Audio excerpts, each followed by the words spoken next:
Developments of the day with the Golden State Warriors. Mike Dunleavy Jr., the general manager, and Draymond Green is going to opt out. And all I can do, Larry, is sort of pass along, the gut feeling. And something doesn't feel right. There's just, we're walking up the ladder of something's not right. Something's wrong here. And the only way for me to say it briefly is what I said a few minutes ago, which is in this moment, strength in numbers feels like every man for himself. And gosh, this whole thing might implode from the inside out. It's on the table right now. Well, my biggest question is, what is Steph Curry thinking? What is Steph Curry thinking? Because if Draymond is Draymond opting out, as you said, it's a formality and he's going to be here, then maybe the drama of the last segment was all for nothing. But if Draymond opting out was not foreseen and there's a chance he leaves, you're talking about more. I know it's the Splash Brothers and the three of them together. You link them, but in reality, on the basketball floor, nobody's more linked to Steph Curry than Draymond Green. Yeah. Nobody's more of a facilitator for Steph. Nobody's more of Steph's bodyguard. Nobody sets up Steph. I mean, you see it in the half court. I mean, Steph dribbles into a corner. He winds up along the baseline. Draymond runs over, catches the ball. Steph runs to a new open spot. Draymond finds him immediately. You know, they work hand in glove so well that I can't picture Steph Curry here without Draymond Green. I really cannot. The one thing that I just think we've learned this lesson repeatedly in sports, it's hard to relearn it every time we do, we get much more whimsical and emotional about this stuff than they do. We do. Oh my gosh, these three guys, we act like they grew up together, a couple houses down from each other. I think they look at this as an insanely successful partnership, but for the same reason that rock bands have a hard time getting to the age of the Rolling Stones and still being together, because as you grow and as you become famous and rich and successful, every person does suddenly change. And the thought is, wait a minute, like, I had a huge hand in this success. So you have got to compensate me at the highest of levels.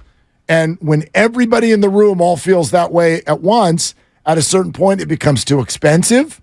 And when you face those players with that question, well, we've only got this amount of money to pay you, but you're so whimsical and emotional about this team, right, Draymond? So you'll stay for a little bit less, right?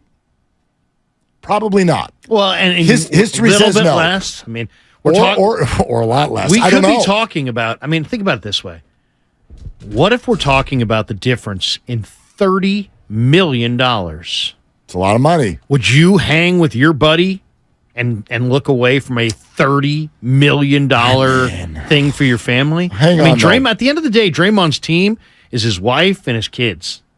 See, I mean, that's what. I mean, I love doing this show with you. I've loved the stations I've worked at. But you know what? My team is my wife and my kids. You don't take less money to maybe, I don't know, come back again. And I think Dibs is going to do some more paternity. You don't want to come back for free? You know what? I'll come back Monday. Okay, as long as you're not here. Deal. All right. We got a deal. Okay. We got a deal. I'm here Monday with Dibs. I'm going to town in about 4 hours. Perfect.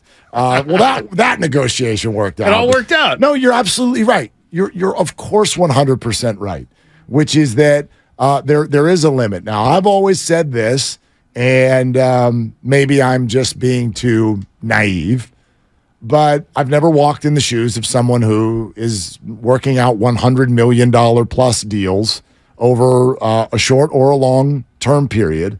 Therefore, I try not to judge what it would be like. I've seen a few professional athletes do this, and I've always been drawn to it. The most recent example I can think of was John Rahm, when the whole live golf thing came up. And John had my favorite quote through all of this. Some guys are taking $200 million and people are screaming it's blood money. And okay, whatever everyone's perspective is, because we all take money and we don't really know necessarily where it's coming from. That's my take on it. But John said, I sat down with my wife and I asked her, because John, one of the top players in the world, probably had at least $150 million on the table from Liv. That'd be my guess. He said, I sat down with my wife and we said, well, where do you want to be? Well, I'd rather be on the PGA Tour, but this is a lot of money. So we sat, we talked, and we asked ourselves, if we take that money, would it change our life at all? We looked at each other. We both said no. So we didn't take it. And I wonder why more people don't do that. So in other words, $90 million for Draymond somewhere else, $60 million for Draymond with the Warriors. How does that change his life? I don't know that it would. Well, it depends what his habits are. I mean, the old saying, we make a lot, but we spend a lot. You know what I mean? But he's got a lot more to make, and isn't there a value to being a lifetime Warrior? Wouldn't you say there's a price tag for that too? But would you let's go through it. He's got his rings. Is his spot in the Hall of Fame secure? I say yes. Yes, agreed. So he's got the relationships. Nobody's ever going to take that away. His future also secure in broadcasting. He's totally secure. Oh, I mean, he's got multiple careers, burgeoning careers, but he's also got the jewelry and he's got the relationships. He's got money in the bank. But you know what? I'll tell you the one thing that makes me think he's gone, and this is just from being a lifelong Warrior fan and watching every minute. There was a ferociousness to Draymond Green in every single playoff series I've ever seen him play, except against the Lakers in this last go-round. That's interesting. Where he was not ferocious, and you didn't feel like Draymond would literally kill the other team if he possibly could. He felt it was Draymond light.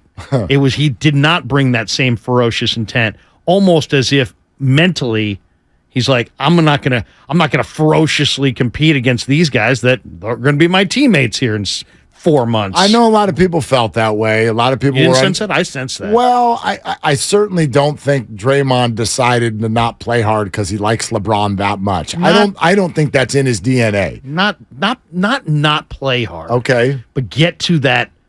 This is the most ferocious competitor in the league today, I think, and it's noticeable the level that he got to emotionally against Sacramento, and that was not the same level he seemed to be at on the floor from just me observing against the Lakers. 888-957-9570. We'd really love to take your calls on this. Kyle Haynes with the Giants player personnel, knows the young guys better than anybody on the planet, is going to join us in 40 minutes. Take a lot of calls up until then on the Warriors and then get right back to it. And then also, again, another chance, get over to Twitch and YouTube. Your final chance, in fact, on this show today, your final chance to win your way in to the Chase Center and the introductory news conference after the draft, which, who knows, might have just gotten juicier. I don't even know who's going to be there. Presumably it's a player, and it's Mike Dunleavy Jr. and maybe Joe Lacob, and now there are going to be some new questions in the room based on this. That's interesting what you just said. Your gut's telling you that Draymond's going to play on a different team next year. Is that right? Did I get that right? My ample gut. No. You are sitting on that side of the room, and the camera is very unflattering. Yes, it's yeah. God, we should switch halfway through the show. No. I mean, I feel like I'm the Warrior. I'm a lifelong Warrior fan, man. I grew up watching them in the 70s. I mean, Bernard King, Lloyd Free. I've been there for every nightmare draft day party, and you name it. I'm all in on the Warriors and have been forever.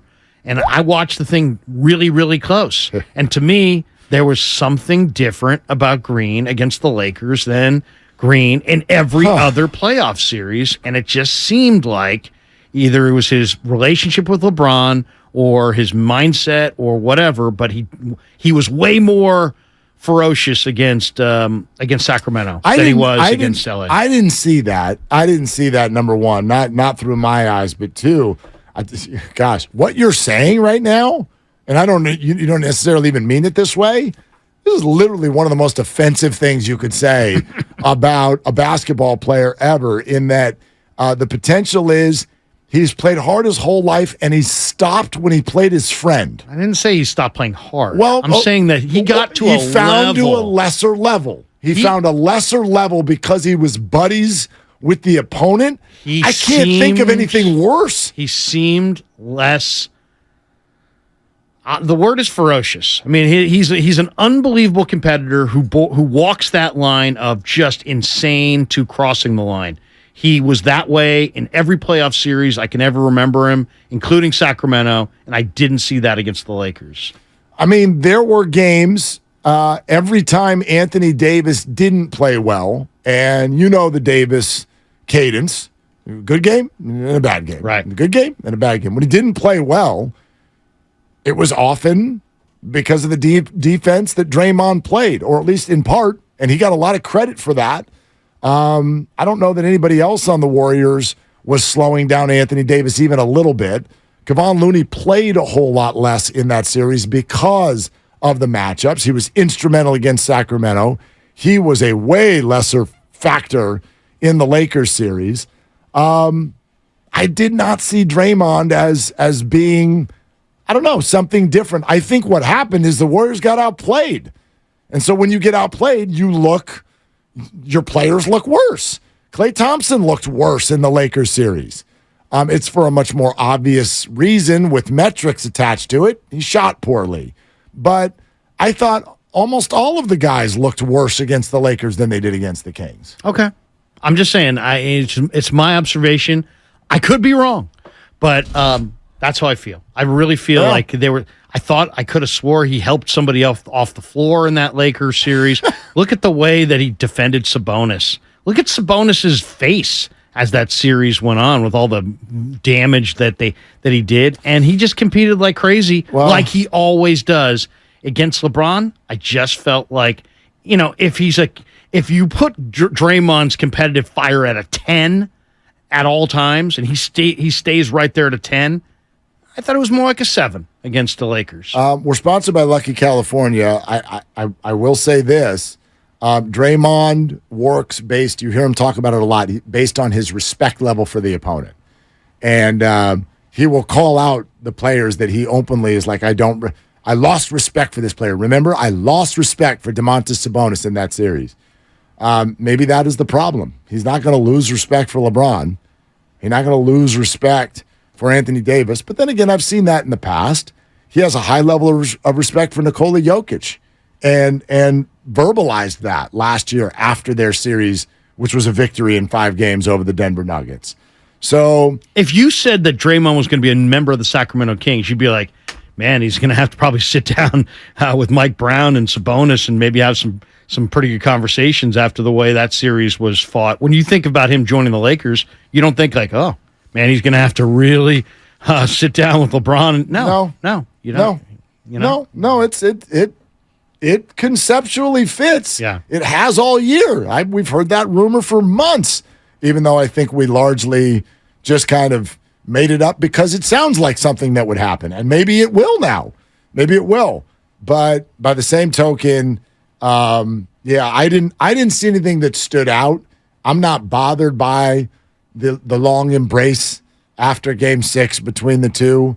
That just doesn't hit me a certain way. Players have relationships with players on the other team. If you're friends with LeBron, fine. You're friends with LeBron. I'd have a problem with it if it means you suddenly can't play well anymore.